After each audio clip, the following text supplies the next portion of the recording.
Chronic fatigue syndrome is a condition where you have three cardinal symptoms. Patients feel like their symptoms are belittled. No one wants to, sit on a sofa all day or sleep all day and not be able to do anything. This is despite everything. It may be a little activity, it may be just meeting your friend for a coffee, it may be unloading the dishwasher, and you're tired out of kilter. I do believe that our body has a way of telling us that things aren't working. There are warning signs to say, look, take heed of this, you need to slow down. It's not like one diet for one and one diet for another. So many patients may go on a keto diet and it may look like, my diabetic markers are better because you're not eating any carbohydrates. So falsely it looks like, your blood sugars are lower, but actually what's happening in the background is that there's fat accumulation in the cells and the cholesterol goes up. So why would you want to improve one and ruin another one? We need to meet someone where they're at and make very small sustainable changes which improve overall health. We're not focusing on very, very minute details. Welcome back to Plant Field. As always, I'm your host, Callum Weir. Today's conversation, it's one that sits in the intersection of health, frustration, and the need for real answers. We're talking about chronic fatigue. Not the I just need another coffee fatigue, but the deep, persistent exhaustion that doesn't shift even when you rest. Kind that steals the focus, drains motivation, that often gets dismissed with a shrug, or a prescription that doesn't address the real cause. My guest today is Dr. Tila Kasangra, GP, lifestyle medicine, and plant-based nutrition coach, who works with patients facing fatigue, facing burnout, and complex, often invisible conditions. She's seen how easy it is to be told that everything's fine, while people's daily lives are falling apart from the inside. How to navigate life with it, symptoms, and how to get a diagnosis. In this episode, we talk about the realities of chronic fatigue, why it's so often misunderstood and misdiagnosed, and the role that lifestyle, nutrition, and gut health that can hopefully alleviate symptoms, and the road to recovery. We cover how to start rebuilding your energy in a way that actually lasts, and why small, consistent steps often make the biggest difference. So whether you're dealing with chronic fatigue yourself, supporting someone who is, or simply just want to understand how the body systems work together to keep you energized, this episode might just help you rethink how you think about rest, recovery, health. Before we get into it, if you could hit follow, give a star review, subscribe, comment, whatever the platform you use allows you to do. That way you don't have to search for us again next week. It's kind of like meal prepping, but for your podcast feed, and without having to remember my name. So, without further ado, here's Dr. Tila Kasangra. Let's dive in. Peace and plants. Dr. Tila, it's a pleasure to have you here. Thank you. It's a pleasure to be here. In today's society, we're stressed, we're anxious, we're filled to the brim with things that aren't, good for the body. Just living in 2025 is a drain for most people. People are stressed and, run down and more tired than ever and on the brink of burnout. And we complain about it, but don't do anything about it. But because we don't do anything about it, because we're amongst the noise, there's actual people out there with actual conditions, actual symptoms that are not being, and not because they're burning out or burning the candle at both ends. They also get lumped in with the same kind of knackered all the time crowd. Definitely. I'm a GP, and about a fifth of consultations within general practice is tired all the time. And what people don't realize is people want to fit into a neat little box that I've got this diagnosis. But we are people at the end of the day, and there's so many things that affect us, right? Externally and internally. And there are so many things that cause fatigue and tiredness that we can't just pinpoint it to one thing. And we need to look at our overall lifestyle, our overall health.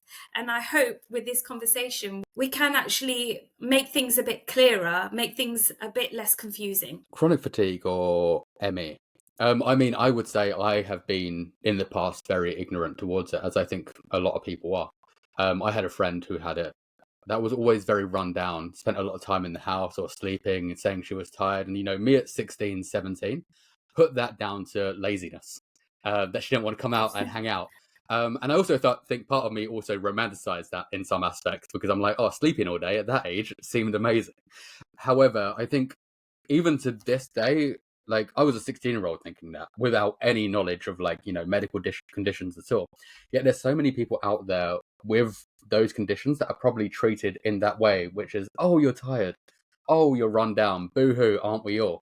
Because those people with actual conditions, I guess, They are very much going undiagnosed because a lot of people don't understand those symptoms. They just think maybe that's our everyday life. That's maybe how we should be living. Maybe that's because, the whole world is, getting more and more tired. So these symptoms are getting undiagnosed in a way that they shouldn't be. Definitely. Obviously, I come from a South Asian background, and there is this kind of in many cultures that, whatever happens to you, you get on with it. So it was unheard of in my culture, to be honest with you, ME, CFS. And also in terms of the medical community as well, like we've been training for 6 years. We do clinical work after that as well in training. And even as a GP, when a lot of patients come in with those symptoms, I I feel ashamed to admit it that I didn't know much about it. I stepped into a job where I learnt more about it accidentally as well. And my first reaction was, oh, I don't think I can do this because I don't think you can get better. That was my assumption, and that is everybody's assumption in the medical community. And therefore, I'm just looking forward to this conversation to talk a bit more about it, to raise some awareness, but also, say that there isn't a that's it, you've got to live with it, because there are lots of things we can do to get better, no matter the cause of the fatigue. The aim is not to give a diagnosis. Obviously, it can be very helpful to know how to treat things, how to work around lifestyle. But, the aim is to get somebody better to a level of functioning that they would like to get to. I guess let's break it down. What is chronic fatigue syndrome? What is ME? What differs that from like a rough week at work? Like, what is that kind of chronic fatigue? Because I think that's where people can get confused, is people think, like I'm just a bit run down, a bit stressed, maybe I'm just fatigued. So the terms are used interchangeably, and patients may want to use one term more than another. Some organizations prefer one term over another. But ME means myalgic encephalomyelitis. That was a term used initially when this condition was thought of and the NICE criteria was set. And there was the word benign in front of it. Benign meaning obviously it wasn't anything life-threatening, like a cancer, for example, or somewhere where there's structural abnormality like multiple sclerosis. That term benign was then dropped, and it was thought that actually, no, there is no evidence of inflammation of the brain. So then that term was dropped, and they thought, let's find something that's more inclusive. So chronic fatigue syndrome. So some patients may actually think that's downplaying their symptoms, that chronic fatigue syndrome. It just sounds like you're tired all the time, like you've described. But actually, chronic fatigue syndrome is a condition, it's a syndrome where you have three cardinal symptoms. That means three symptoms that you have to have. So there's post-exertional malaise. So whenever you do a physical activity, you get tired out of kilter of that activity. So most of us can say if they've had a whole day of working non-stop, they haven't moved, they haven't eaten, you haven't drunk anything, you're going to be tired. But this is despite everything. It may be a little activity, it may be just meeting your friend for a coffee, it may be unloading the dishwasher, and you're tired out of kilter. Many of my patients have to actually bring in those rest days. They have to plan their weeks around that. It will be like, well, if I go out on Saturday, I won't be able to work on Monday. Right? That's the level of tiredness that there is. But unfortunately, like you say, because there is no physical evidence in terms of a blood test I can do that proves it, many patients feel like their symptoms are belittled. No one wants to, sit on a sofa all day or sleep all day and not be able to do anything. Like yesterday, I had a lady come in to see me who was crying and saying, I can't play with my child. I'd give anything to be able to play with my child. So it's not just tired all the time. It is, a tiredness like no other. Then you've got brain fog. So you can't concentrate on things, you can't take things in. Obviously, with more elderly patients, you have to make sure that there isn't any cognitive deficit that's going on. And then you have unrefreshing sleep. So that means no matter how much you sleep, you do not feel refreshed at the end of it. Now, some patients can sleep a long time, some have restless sleep as well. But those are the cardinal features of chronic fatigue syndrome, or ME. Now, there are also other symptoms that can occur, things like um, things like postural hypotension. So when you stand up, your blood pressure goes low and your heart rate can go up and you feel dizzy or you feel unwell. You can have temperature hypersensitivity. You can have that your glands swell up. Lots of other symptoms that are unexplained. But I like to explain it like there's something going on with the autonomic nervous system. So your autonomic nervous system is exactly what it says. It's automatic. It's going on without you knowing about it. And you have two systems. You have the sympathetic nervous system and the parasympathetic nervous system. Your parasympathetic nervous system is your rest and digest. People actually think, oh, that must be what's being triggered because of the fact that the person's, not able to move. They're tired and not being able to do activities. But in fact, it's the sympathetic nervous system, which is in overdrive. Something happens. I believe every single disease, every chronic disease has inflammation at its core. And what's very common, obviously it's not with every patient, but there's a story going on about how they were high achieving or doing lots of activities. And then there comes to a point where things crash down, right? I do believe that our body has a way of telling us that things aren't working. There are warning signs to say, look, take heed of this. You need to slow down and look at each thing to make sure that we don't have the inflammation go on overdrive. So I feel that the body basically hibernates. It goes in a state to preserve itself.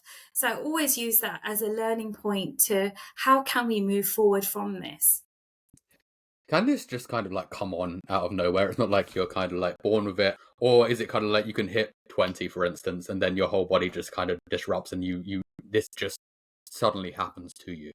It's difficult to know, to be honest with you, because there's not many studies done on chronic fatigue syndrome, ME, because it was a stigmatized condition, right? Back in the day, they wanted to name it mass hysteria because it mainly affects women, and many conditions that affect women, even women's health, right? Gynecological conditions, they are downplayed and there's not much research gone into them. So what do we do when we don't have much evidence of a condition? We tell somebody, there's no way you can get better. I don't really know about this. I don't know what's going to happen to you, basically. And I find that very sad, right? Why is it that we tell someone with diabetes that they can get better with medication and lifestyle, but we tell somebody with ME/CFS that there's no way getting out of that? And I feel that that is a very dangerous view, especially when it comes to my younger patients as well, who are diagnosed with ME/CFS. So I always say take the diagnosis with a pinch of salt in terms of this will help us get the right treatment and support, but how do we move forward from that? But I'm also realistic in the sense I'm not saying that anyone's going to make 100% recovery, because I can't say that about any condition, right? I can't say that to anybody with cancer, with anybody with diabetes. Life is more nuanced than that. There are so many external factors that affect us. But in answer to your question, it's very difficult to know. I mean, studies show that it tends to occur sort of in the 20s to 40s, and that's when the first symptoms start to occur. But it can be different for everybody. And studies do also show that the prognosis may be better in younger patients, so in childhood and adolescence. But again, the evidence is only as good as the studies done, to be honest with you. I think, yeah, that is sad, because I've had a few people in the past come on and talk about, especially when it comes to health in women, for instance, that like many people are stuck in limbo because it's underplayed by medical science. Like you're too sick to function, but not sick enough to be taken seriously. Because obviously these things can be quite debilitating, but because you look, normal and active on the outside, but that people don't realize that on the inside, it's very much taking a huge toll on the body. People don't realize how debilitating some of these things can be. Definitely. But also coming to women's health as well, I find that a lot of the time things aren't looked at in terms of somebody maybe having very, very heavy periods. very painful periods or infrequent periods, feeling tired around that, and no one's actually looked at iron levels, no one's actually looked to support. Actually, it's not normal. If you're saying that you're bleeding through 3 to 4 pads a day, that's not normal for you. We should look into it, not just get on with it. It's something that occurs every month. And obviously, I find that when I support around these conditions, often patients get better, and may not have the same disabling condition as before, even before we've gone into therapy for chronic fatigue syndrome. Do we know what causes it, or is it like the gut, or is there just various other causes, or is it still kind of a very big unknown because it's under research? Definitely, there's a massive unknown. There is a postulation that there is a viral trigger, something like EBV, but we haven't proven that yet. The good news is that since COVID and long COVID, there has been a bit more research within that space. And there was a study done last year or late the year before, which was published, and it was only on a small population of patients, I think it was about 17 patients, where they did a deep dive into what biochemical markers these patients share in general compared to the general population. And they found that there was differences in immunological chemicals, basically. So there may be differences in cells, so inflammation is involved. So there differences in the amount of T and B cell lymphocytes. There is also a difference in fecal microbiota, so that means the bacteria in the feces. So you could postulate and say that actually the gut microbiome must be involved in this. And there is a large study being conducted at the moment looking at fecal transplants in patients with ME/CFS. And you kind of wish that rather than focusing on fecal matter, we'd focus on the gut, actually, and something simple as changing nutrition. But unfortunately, at the moment, there is no randomized controlled trial looking at all the pillars of lifestyle medicine. You'd wish that they'd put together nutrition, exercise, mental well-being, reduction of harmful substances, all of those together, but unfortunately there's not.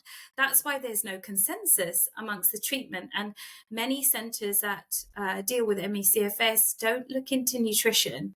And I feel that it's a very, very important pillar, especially when it comes to inflammation, really.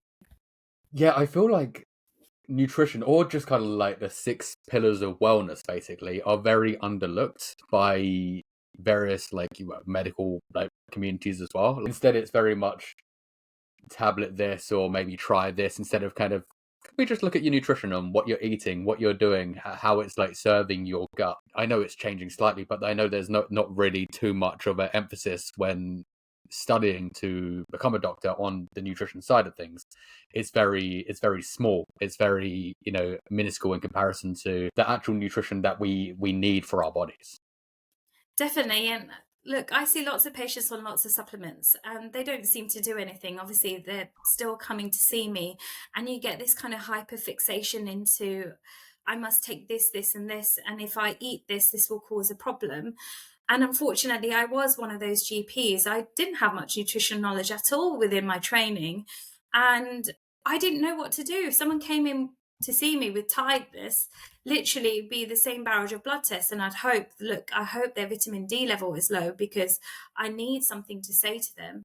And often I find very common amongst my colleagues, obviously everyone is pressed with time and resources and general practice. It's a very demanding job, but you'd have patients with low folate levels.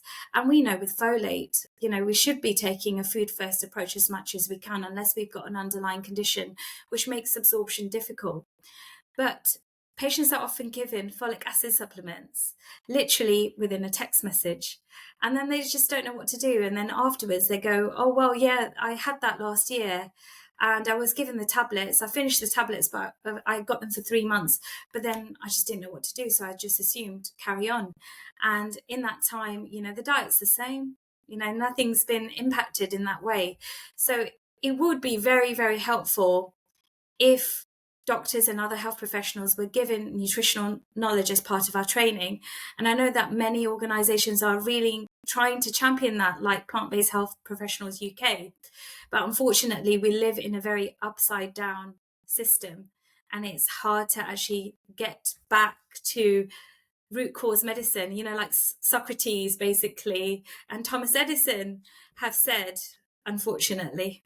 I know people in the past that is very much, they've been put on various medications for whatever reason, shape or form or condition, and nothing worked at all. They were giving supplements, they were giving multiple other, pills and medicines. However, nothing really changed until they kind of looked into their nutrition, or someone looked into their nutrition, and then things slowly evolved and slowly changed because they were focused on healing from the inside, feeling from the food first approach, which I think is still something that's so, although it's changing, we are seeing that now, but I feel like there's still a long way to go. There's still kind of, we need a more push towards food first, because at the moment there's still kind of like, hey, we can just go to the supermarket and take any kind of supplement because we found something online. But obviously we also don't realize that the supplement industry is also not that well regulated. So people will just pick up any supplement stack and be like, hey, this may work, without looking at like root causes, which might be just food. Yeah, supplements can be harmful when, we know that there isn't a deficiency there. Some are just like, taking water, you might as well save your money, but others can cause interactions like liver problems. And supplements, like I say, are there to supplement. They're not to take over someone's diet. But what I'd like to say is that there's no individual responsibility in terms of you have a rubbish lifestyle, therefore it's your fault. And you can't take any help from the medical world either. I think both can work in tandem. And there can be this perfectionism that, I'm only going to look at lifestyle and my condition is going to get better. And that can be dangerous when it comes to certain conditions like cancer, obviously. And we do have life-saving medical interventions. So no one is saying that this is all down to food, this is all down to exercise, and that's it. But both need to be used together. And that's why I think the beauty of teaching medical professionals, like any professional, that both of these should be used in our toolbox. And it is in all our guidelines. When you look at the NICE guidelines for hypertension, for example, or diabetes, the first intervention is lifestyle, but many of us aren't taught, what is it? I was talking to the doctor the other day and he said, when patients ask me, what shall I eat? I don't know what to say to them. So I point them towards a Eat Well guide. And actually, I don't even realize, because I take it as a given because I've done lifestyle medicine, that I feel like I'm kind of forcing my views on somebody, but actually I listened and this patient said to me, what can I eat? And that question gets asked a lot, but I took that for granted, not knowing that actually people do want to know this. People want to know what to eat, but also at the same time, people are very confused on how to eat, because, they can go to a doctor, for instance, they can go to, various other people, but everybody's giving contradicting information on what to eat, because also the people that are also in charge of, health also don't know how to eat half the time because it's not taught. Definitely. And also coming back to chronic fatigue syndrome, ME, we often get told that this is a very vulnerable set of patients. So when you talk about plant-based nutrition within that population of patients, it can feel like, well, this is going to be very dangerous because there's a lot of misinformation when it comes to plant-based diets. Suddenly someone goes plant-based and the worry is about deficiencies. But when you're not actually looking at, no one asks what somebody's eating before that. I had a blood test for gestational diabetes, for example, and I celebrated it being negative by having 2 magnums. No one asked me what I was eating. My diet was devoid of many fruits and vegetables, but suddenly someone goes plant-based and the worry is about deficiencies. And actually we have to plan well for every single dietary pattern, to be honest with you, and meet people where they're at. There's no point kind of chasing this perfectionism, kale and broccoli salads, or if it was a carnivore people and just eating, meat when you're coming from eating, donuts and cookies, or not having the energy to cook anything and maybe just having one meal a day. We need to meet someone where they're at and make very small, sustainable changes, which improve overall health. We're not focusing on very, very minute details of where am I going to get my selenium from? Where am I going to get this vitamin from, if you know what I mean? Yeah, it's not a kind of an overnight success. Nobody goes plant-based overnight and knows exactly what's going on. It is meeting people where they're at. And yeah, I feel like people do worry about a plant-based diet because, they're already lacking energy. And you get told that if you don't eat enough, or if you eat a plant-based diet or a vegan diet, that you're going to lack energy, you're going to become fatigued, you're going to get brain fog. And for someone that may have chronic fatigue that already has brain fog and low energy, it can probably scare them as well, because I think it's picturized that, plant-based people, vegan people, they're malnourished, they're tired, they're weak, and they don't want to make it worse for themselves either. But that overall diet at the moment may not be working for them either. Definitely. And unfortunately, like I was talking about the research, if people don't want to do the research, the evidence is not going to be there. So there aren't any studies on plant-based diet and chronic fatigue syndrome. But fortunately, we know that there's overlapping symptoms from long COVID, and now long COVID can be regarded as ME/CFS.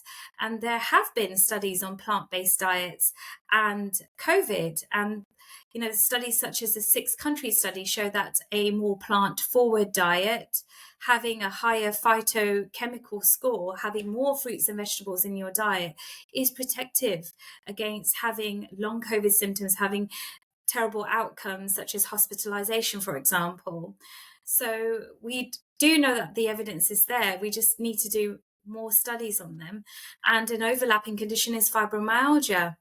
And there have been small studies on plant-based diets, improving beneficial gut bacteria like lactobacillus, and there was improvement in pain scores following a more plant-forward diet.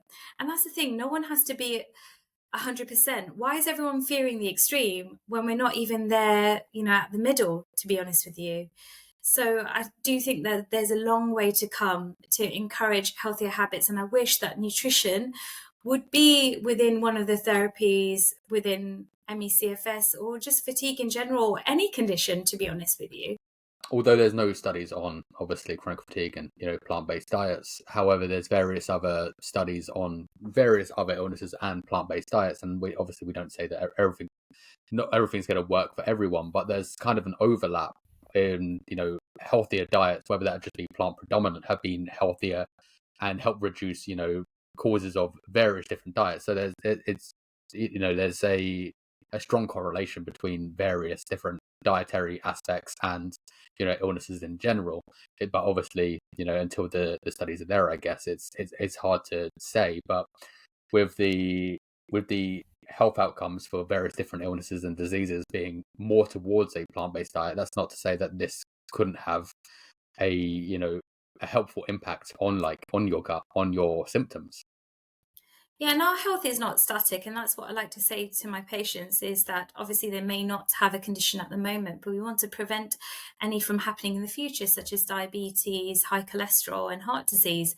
And we know that, it's not like one diet for one and one diet for another. So many patients may go on a keto diet, and it may look like, look, my diabetic markers are better because you're not eating any carbohydrates. So falsely it looks like, look, your blood sugars are lower, but actually what's happening in the background is that there's fat accumulation in the cells and the cholesterol goes up.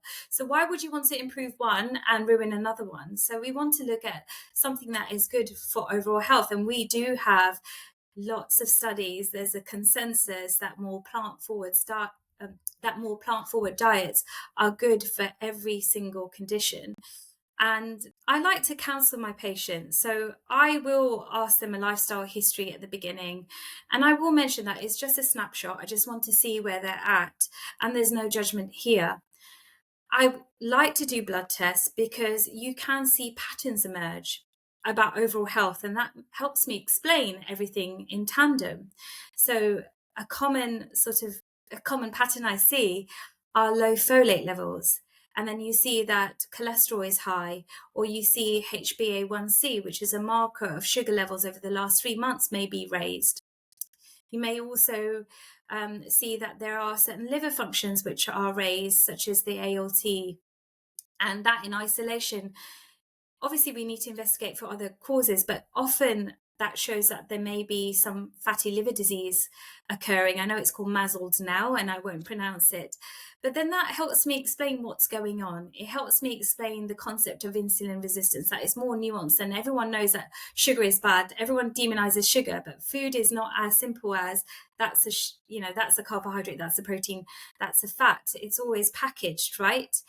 And there is nuance in terms of how it affects your body, and I try to explain that in a better way. So if you include more legumes, for example, if you include more lentils, beans and chickpeas, not only is your folate going to get better, and that will improve your overall energy because it's needed for healthy nerve and blood cells, but also your cholesterol will be lowered, because we know, as part of the portfolio diet study from Dr. David Jenkins, that was the only study that's proven to be as effective as an old statin to bring down cholesterol by about 30%. So it will impact that as well. But we also know from a study in Nature, 184 countries, that legumes are protective against diabetes. So all round, this dietary pattern is going to help every condition that you have at the moment. That's the thing as well. There is so many nuances to it. However, it is very much how your overall lifestyle looks. So even if you're adding like those slight, if you are adding legumes, it doesn't have to be like 100% perfect. You don't have to be No. 100% plant-based. You don't have to be 100% vegan. You could more plants in the diet will help, and can improve various different markers. Even if you are still going to eat the meat, if you're still going to eat the fish, if you're still going to eat the cheese, that's fine. Like, you do you. But the thing is, like, for trying to optimize as best as possible is looking more towards plants. Yeah. And it's nobody's fault, like I'm saying. Most doctors don't have this nutritional knowledge. How is the general public supposed to know this? And, it can be a catch-22. If someone is tired, the last thing they want to do is make 50 meals in one day, right? The last thing they want to do is, I know I have those on my YouTube channel, but, most of the time, most of us stick to the same basic recipes. We have to fit them around our lifestyle. If you've got fibromyalgia, if you've got chronic pain, it may be hard to be chopping 50 different vegetables. So there are shortcuts. We don't need to focus on perfectionism. You can use tinned vegetables. You can use frozen vegetables. You can use packaged rice. It doesn't matter if it has a few additives in there. Overall, compared to a takeaway, having whole grain rice is a much better option, or having a ready marinated, tofu, or it may be a plant-based meat alternative. Those again are demonized, but compared to the meat-based alternatives, they are always a better choice, and it's always good to have them there. Just in case, it's a bad day, you've got them in your freezer to help out. But how can you make your meal more healthful? You've got a packed salad in the fridge, you've got the frozen vegetables that you can add to it, there are spices you can add, sauces that you can add. So there's no all or nothing. Make use of, I think the modern world can be great, right? As much as it can be bad and troublesome in terms of most of our diet. I learned recently that 2/3 of a student's diet is ultra processed food. Not all ultra processed food is made equal. I like the convenience of the fact that you can have, like I said, whole grain rice, ready marinated tofu with our busy lives. Yeah, it is that kind of. I think people see it as an all or nothing approach. People will think it's like either kind of go completely healthy or completely, junk food. There's no middle ground. And I think that can be detrimental as well to people that like are looking to better themselves, because no one tells them that, hey, like, you can you can be in the middle. You can eat relatively healthy and still have your processed foods, but a lot of the time it is very much we either go one way or the other way. There's no kind of in between at all. And that is kind of scary. And as you said, like with uni students, like it is set up to, obviously, you're going for the cheapest options, and those cheapest options also are the probably unhealthier options. However, the cheapest options also are whole foods as well. But that's not taught. Like, you can buy a bag of lentils for like 90p, but that Definitely. also not taught because that education's not there. So it's kind of like, I can buy this microwave pizza for the same price, have one meal, or you can have 4 meals out of this one bag. That's the thing, Aldi in the UK is a cheaper supermarket compared to the rest. And we are driven by habit. We're creatures of habit. So even though, the fruits and vegetables may be cheaper, or the lentil tins may be cheaper there, people will still go for the more expensive items like the meat, which is cheaper in that supermarket, but it's not necessarily good for you, right? So that's the thing. What was it that led you to a plant-based diet? What was it that kind of put you towards that whole foods, plant-based like lifestyle? I've, have you got all day? Because I think it's not clear cut. I think there have been kind of catalysts throughout my life. So I was born into a Hindu family. We believe in the concept of ahimsa, which means do no harm. Unfortunately, I was eating meat at the time, but meat was never cooked at home. You always had it outside. So it was the ultra processed food. So it was things like McDonald's and Burger King. And back then, my mom would make these nutritious meals. It would be okra and chapatis and dal. And I'd be like, oh, that again. I never actually appreciated all the wonderful food that was crowding out all of the other takeaways and things that we were eating. But then when I was 10 years old, I had a book club at school, and I bought a book by Linda McCartney. And that made me turn vegetarian. And my grandmother would always make me feel guilty for eating meat. She had gods lined up in her room, and she'd say, wash your mouth out and then come in my room after I'd eaten, the McDonald's. So I always felt guilty, and I turned vegetarian. But then at 18, I started university, and there wasn't much choice. I mean, I think in the canteen, it was literally a baked potato with beans. And I just caved in and started eating meat, thinking that I could diversify my diet. And as a student, I falsely believed that I needed meat for energy. I needed it for protein. So I started making it, and I didn't even know how to cook. I remember the first time I had a piece of chicken and how revolted I felt making it. But I just slowly got used to it. But I always felt guilty about it. And I was around family members that were turning vegan or vegetarian, and they sparked that information. But there were lots of documentaries around about 8 years ago. But I also have health issues. I've had some trauma in my life, and I've always suffered from anxiety in one shape or another. And I think everything occurs for a reason. So I think the point I became vegan was also felt like a fresh new start for me, because I was working on my mental health at the time as well, right? And giving up toxic relationships for more positive ones. And I find that ever since I became plant-based, that's opened me up into new positive friendships, things in common. And obviously, as a belief that do no harm, that goes for people, that goes for animals, that goes for society, wider society, really. So there were lots of documentaries around at the time, 8 years ago. Many family members, including my sister-in-law, sort of sparked that curiosity. And then I came across a advert for Veg Pledge UK by Cancer Research. And I thought, oh, look, Cancer Research are advocating for this, so there must be something in it. I don't know why I didn't read any of the kind of fact sheets or information of support they gave, but I literally just decided to do that with my family's support. And I challenged myself. I don't want to use any ultra processed food. I want to see if I can cook myself. I did it blindly. I didn't have any nutritional knowledge, but I found that I lost weight. I started having less migraines. I don't really have migraines anymore. My IBS got better as well. My acne got better. My skin felt a lot better. So all these positive side effects, which I thought that I could never get better from. And also my tiredness got better as well. But I think back then, obviously, I was still kind of calorie counting, not realizing the food was less calorie dense.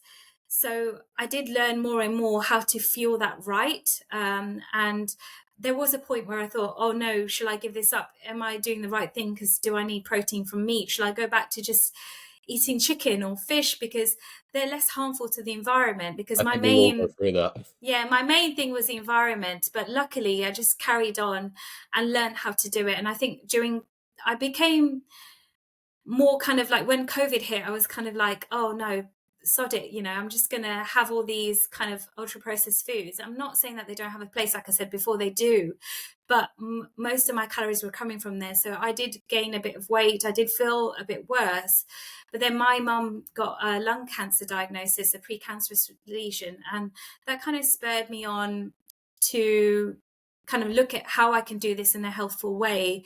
And I came across one sort of YouTube video from Jane Esselstyn, and that kind of like sparked the kind of domino effect of wanting to learn more and more and more. And I found Plant-Based Health Professionals UK as well, and I found all their resources quite helpful too. So yeah, in a nutshell, that's how I came into veganism. I think a lot of people do go into it through a kind of like pledge, whether that be like Veganuary, whether that be, the little like veg pledges that you get throughout the year, and then realize that it does make such a huge impact on how they feel. Yeah, no, definitely. But what I'd like to say also, it's not like, you get these stories where I just turned plant-based and I never look back and that's it and it solves everything. Life is hard. There are going to be times where, like I said, during COVID, we weren't going out and I just thought, sod it. And I felt more unwell. There are going to be those times. It doesn't mean that the diet doesn't work.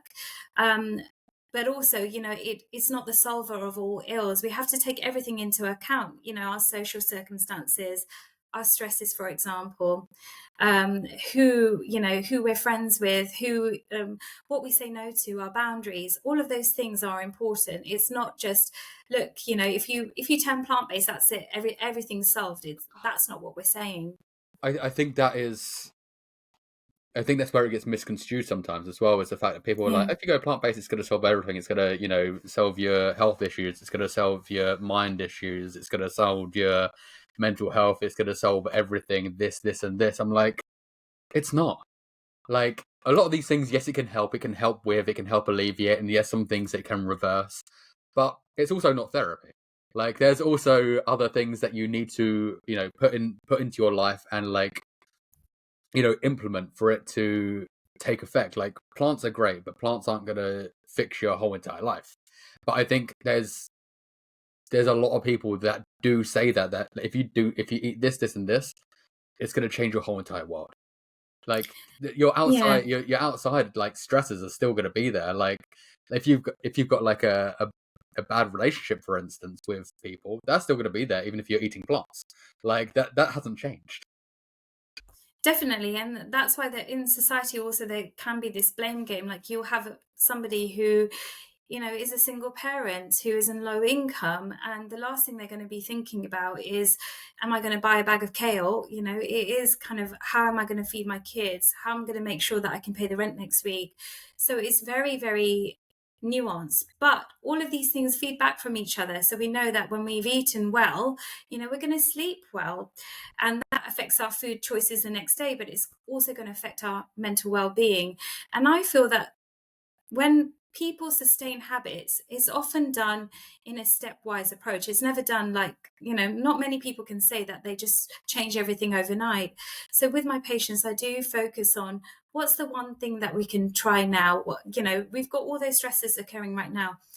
But for breakfast, you may be having butter on toast. What can we have instead? Can we have a smoothie that's going to bring in all those frozen fruits and vegetables? It may be a protein powder as well, and some flaxseed, for example. We can focus on that. Doesn't matter what happens the rest of the day, but we've got that fixed, right? And even if it does go down the wayside, we can always come back to that. I think a lot of people underestimate those kind of six pillars of health, whether that be nutrition, that be sleep, that be connection, that be activity, that be stress avoidance. And those things have been seen to be so impactful, but also a lot of people see those things as like really kind of like woo woo.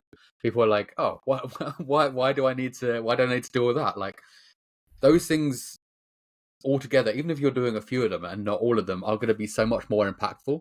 But it is seen these days as a bit of kind of woo woo to invest in yourself, even if that's a bit of like meditation, that whether that's a bit of like a breath work, whether that's be eating a plant-based diet, because it's seen as something that hippies may have done in the past. It's not shown as things that these like ultra masculine kind of like guys, the same with like girls as well, should be doing. It's just still seen as this like really kind of niche thing to kind of invest in your your health, your brain, your all-round wellness. Yeah, it's kind of seen as a martyrdom to get on with it, right? It might be that I need to take my kid to 50 activities, but who cares if I exercise? But actually, we do so many things automatically for our health, right? We brush our teeth every morning. It's not a day that you're not going to brush your teeth. So, why should these elements of self-care not matter? They do matter, but obviously they don't have to break the bank. It doesn't mean that you have to pay a gym membership when you can't afford it. It can be just going out for a walk if you can. If you've got chronic fatigue and have mobility issues, then it can actually just be opening a door and looking out in nature and feeling safe hearing the bird song, as woo-woo as it sounds. We take this feedback from nature. Our body produces chemicals called phytoncides when we're around trees and shrubbery, and that encourages natural killer cells in our body which fight inflammation. So we're constantly in this feedback loop, but unfortunately we've created this man-made system, and that's caused a lot of illness because our genes haven't changed for many, many years, but chronic illness is on the rise, right? When obviously we talk about investing in yourself and maybe doing a bit of exercise, even if that's going for a walk, and if someone does have chronic fatigue, like that seems a bit counterproductive for them. Or is it counterproductive for them to go out and exercise when they feel like they can't get out of bed? Yes. So graded exercise used to be within the NICE guidelines. This is treatment for ME/CFS, and many of my patients found it very, very difficult and draconian.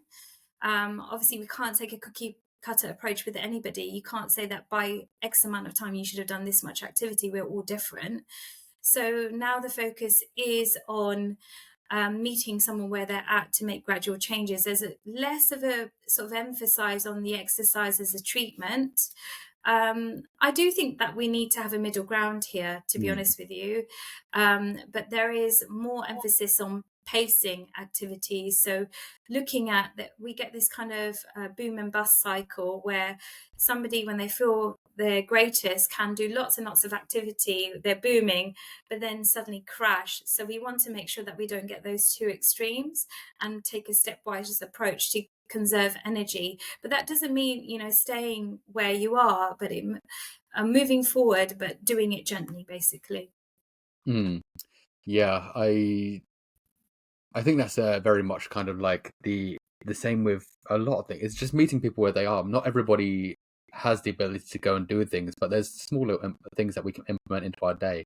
That it doesn't have to be, once again, the extreme. You don't have to go out and go for a run. You don't have to go out and go for a walk. You can literally, whatever that looks like for you and your capabilities at that time. Because things can improve, things can get worse, but at that moment in time, what are you capable of doing that can potentially benefit you, even if it's not seen as the biggest impactful thing, but something that can help alleviate a symptom on that day. And what I also find counterproductive is the fact that there's a lot of focus on activity, but how are we fueling that activity? We wouldn't run a car without the right fuel, would we? So it's a shame that many centres, or we don't think about asking somebody what are they eating throughout the day. And that should be the first focus, really, because we all know that if someone's aim is for weight loss, 90% of it is nutrition, only 10% of it is exercise. Exercise is important, but we need to get our fuel right before we can do the activity. Otherwise, it's kind of this vicious cycle. So that's why I like to always focus on mental well-being, but also mindset, that you can achieve these things in a stepwise way. You can focus on yourself, it's not being selfish. And also the nutrition, getting bits of that right so that you can fuel that activity. I think a lot of people are more focused on that long-term outcome than just the smaller things in that moment, the things that compound up to it. Everybody's focusing on the 2 years down the line, the year down the line, the 10 years down the line, instead of what's happening right this second.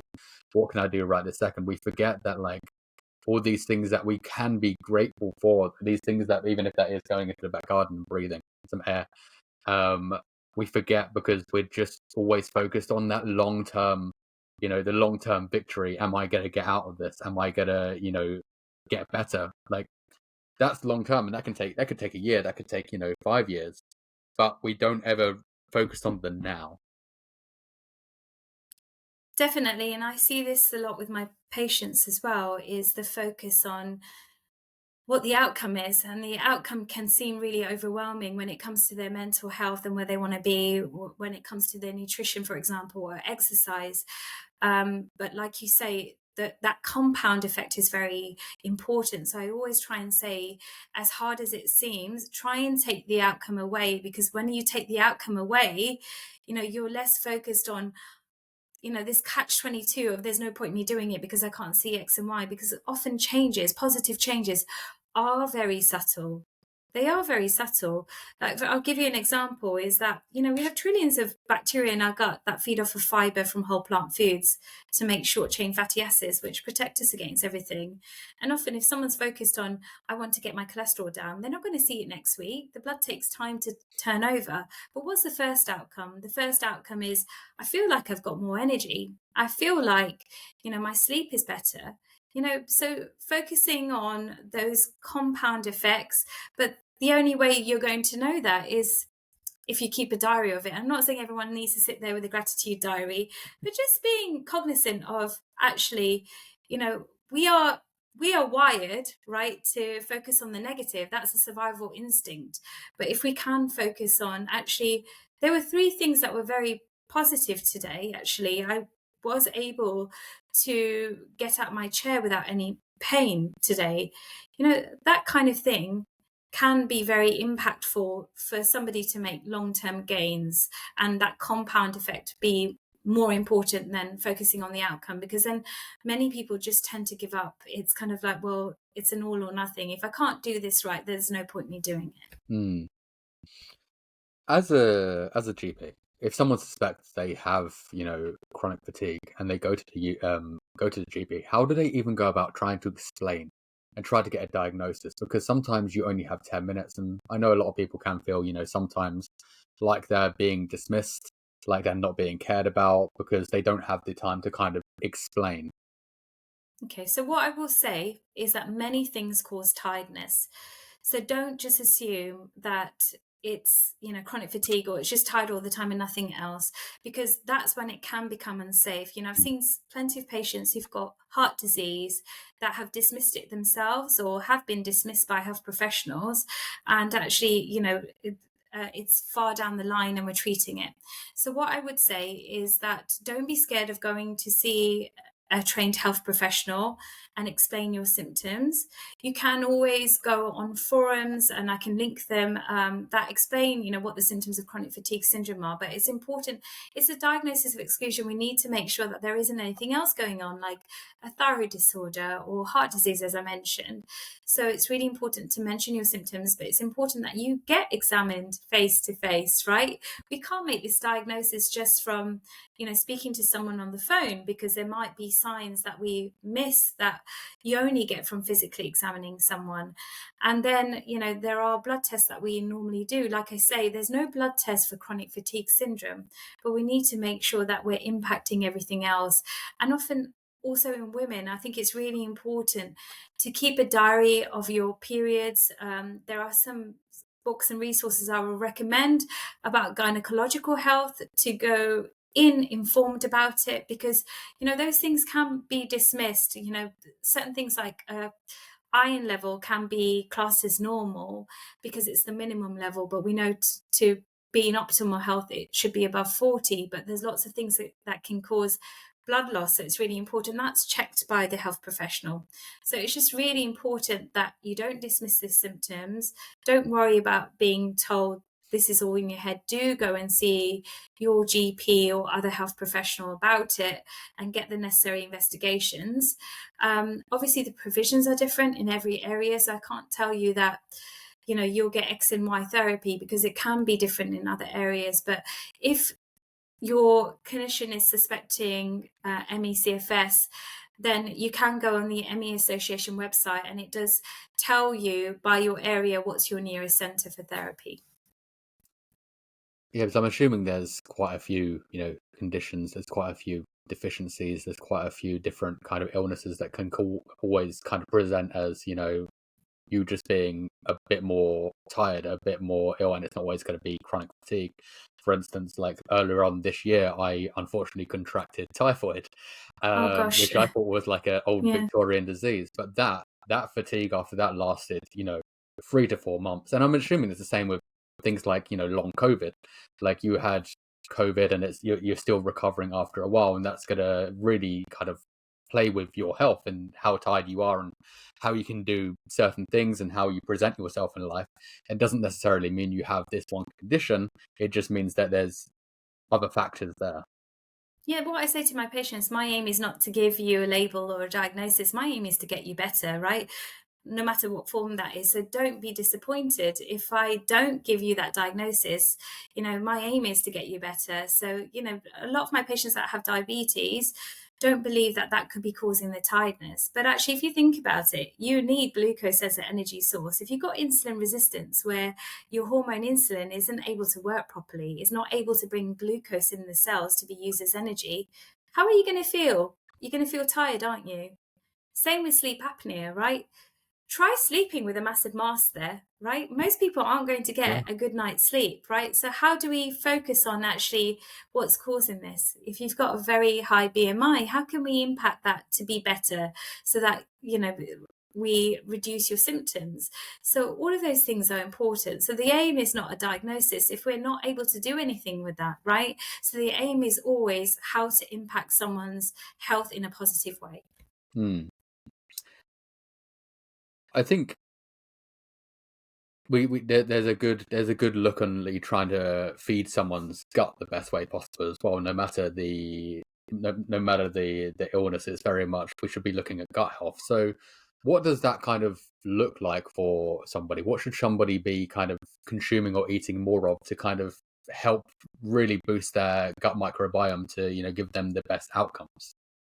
As you say, and as we mentioned before, we have trillions of bacteria in our guts which feed off of fiber. So obviously those whole plant foods are important, your fruits, your vegetables, your nuts, your seeds, your legumes and soya products. However, there's a caveat to this. Often patients then just go from 0 to 100 and add all of these things in and say, I feel really uncomfortable. I can't do this. I'm allergic to soya, or I'm allergic to these beans. They're making me anxious. They're making me feel unwell. But if you think about it, your gut bacteria at the moment is a picture of what you're eating at the moment, right? You're only going to have the bacteria that are fixing those foods. So if you're having a limited dietary pattern that's full of ultra processed food, you don't necessarily have the bacteria there to be able to digest the legumes, the beans and lentils. So I often see patients that are on very restricted diets and get very stuck there, right? And focused on the fact that they must have some sort of allergy or intolerance. That means that they can't work on that. So first of all, I focus on what they can have, right? So if you don't have any symptoms with grapes, let's include more of those, right? Write those things that don't impact that. But then all the other foods, obviously, if they've got a health condition, then I'm going to do this with a dietitian, right?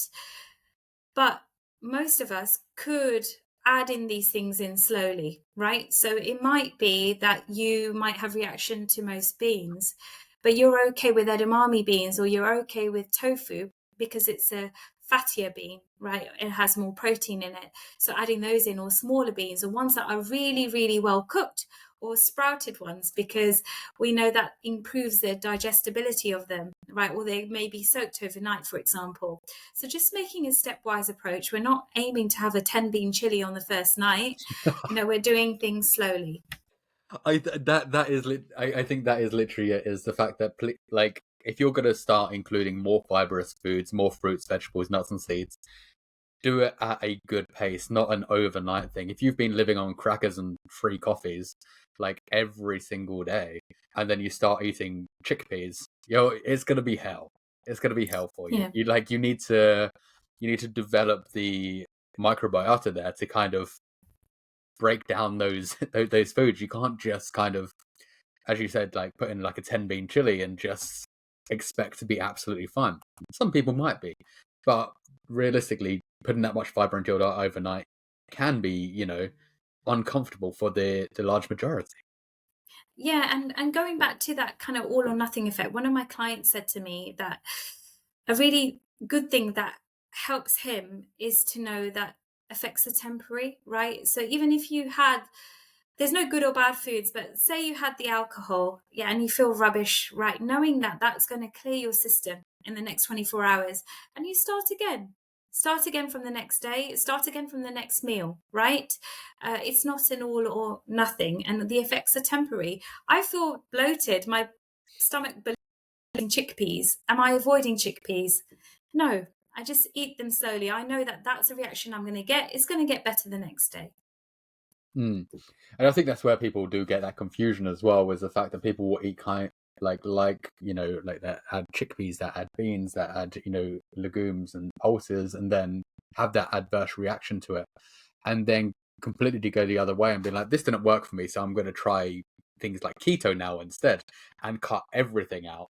And that then can be just the other end of the spectrum. It's kind of, well, you've taken out a whole entire food group, the food group that is predominantly giving you the energy as well, the energy sources that you need, because that's your carb sources.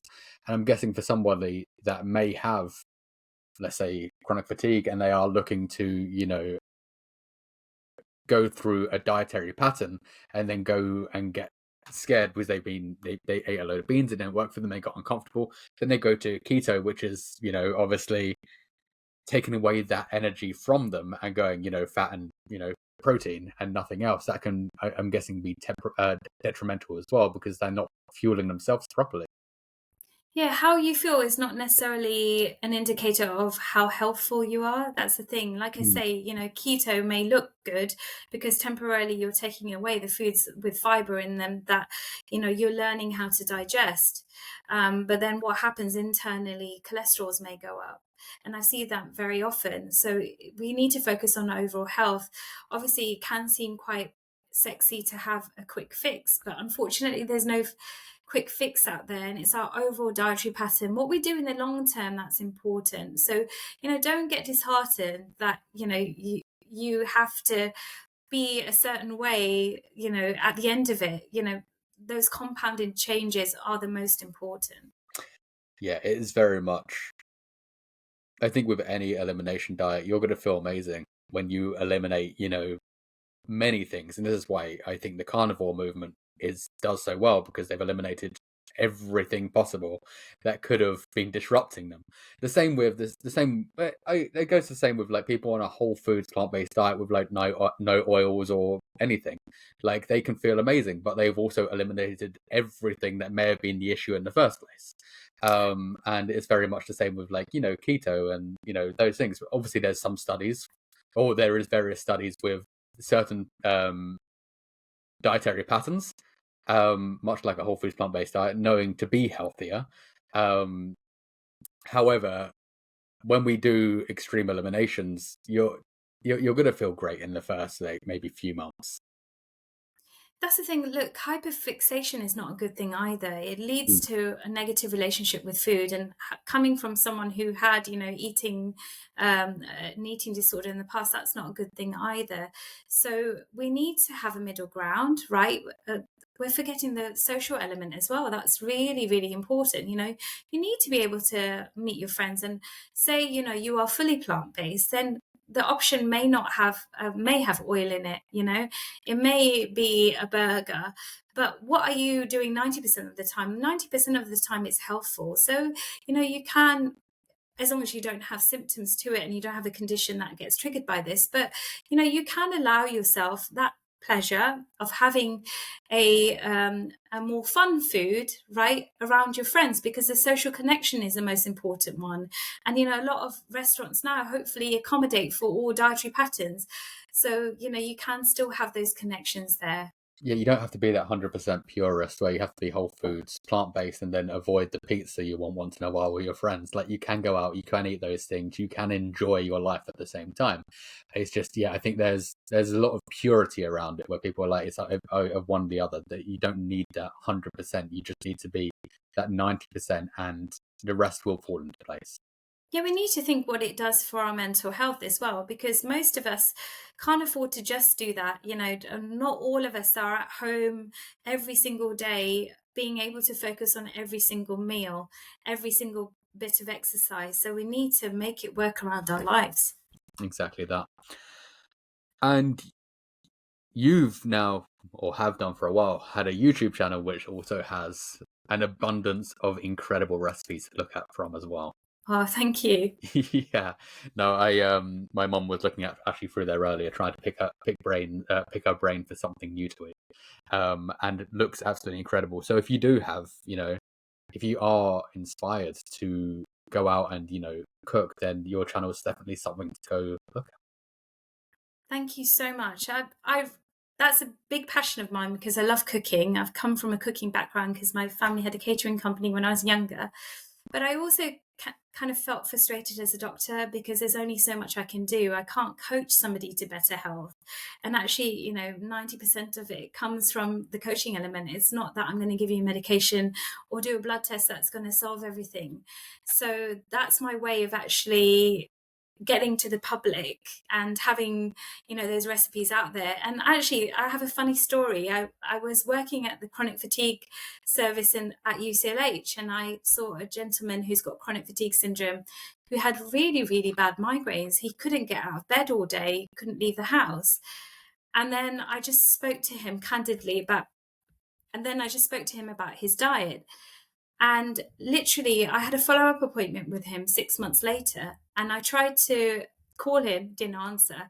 Then I phoned him and he goes, I've got guests round. Do you mind calling a bit later? And I go, okay, fine. I call him again and he goes, oh, what headaches? They've completely gone. I go, how did that happen?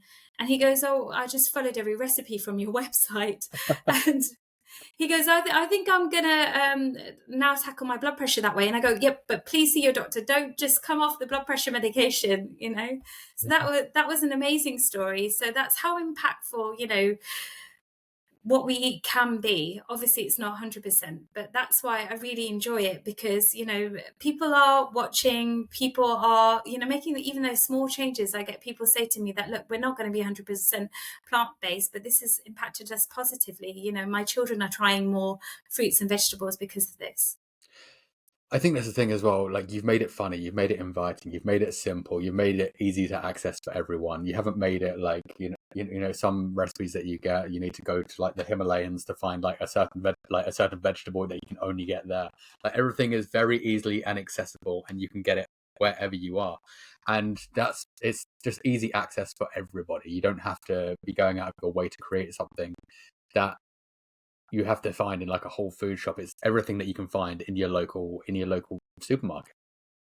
Yeah, I mean, I do have a lot of South Asian recipes because I'm South Asian by origin. A lot of my watchers or listeners, what do you call them?